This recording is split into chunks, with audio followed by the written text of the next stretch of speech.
going to go ahead and discuss about what's happening in the industry in terms of machine learning. Lots of different companies are coming with their own offering, especially the cloud giants like Amazon and others have provided some kind of machine learning offering in their services stack.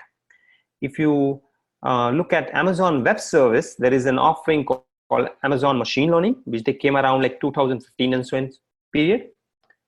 Google has its offering, which it open source around same year, later part of 2015 again, and they open sourced it. And after that, TensorFlow has been really viral, a lot of community, a lot of interest around that technology.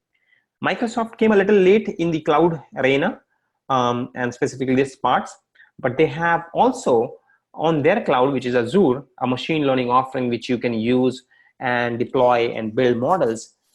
They have something interesting in terms of a very drag and drop kind of a model.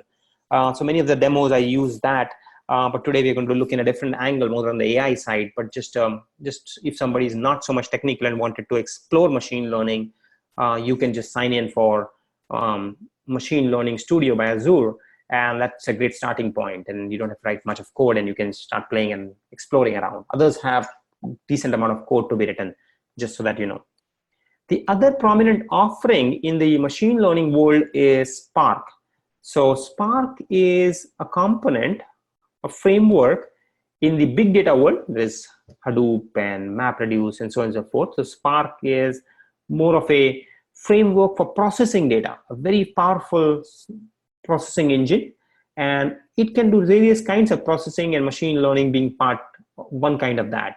And it has a library called machine MLib, and it can write machine learning thing. It's most of the time people end up being there once they have large amount of data, and Spark becomes an option. So what I wanted to do is just illustrate some of the packaged big offerings, and then I want to just quickly bring up some other options where machine learning can be done through programming, and Python is the candidate which is winning quite a lot, and a lot of buzz and interest around that.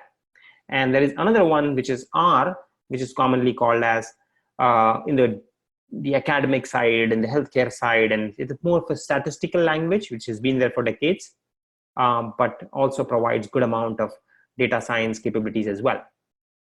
Now, just to compare and contrast, Python is definitely way ahead or much more in demand these days compared to R and other offerings for a few reasons. One, Python is much more easier. It's been there for a while, and it has a strong set of libraries which really make it much easier, and even if you can take a sophisticated use case and build onto it.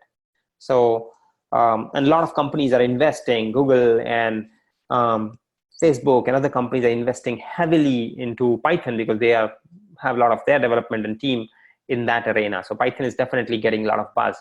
If you look at Stack Overflow or something, you'll see the demand and buzz of Python is way ahead compared to any of our or others multiple times, honestly, currently. So for next few years, if you wanted to pick a language, especially in the data science thing, Python is a good choice.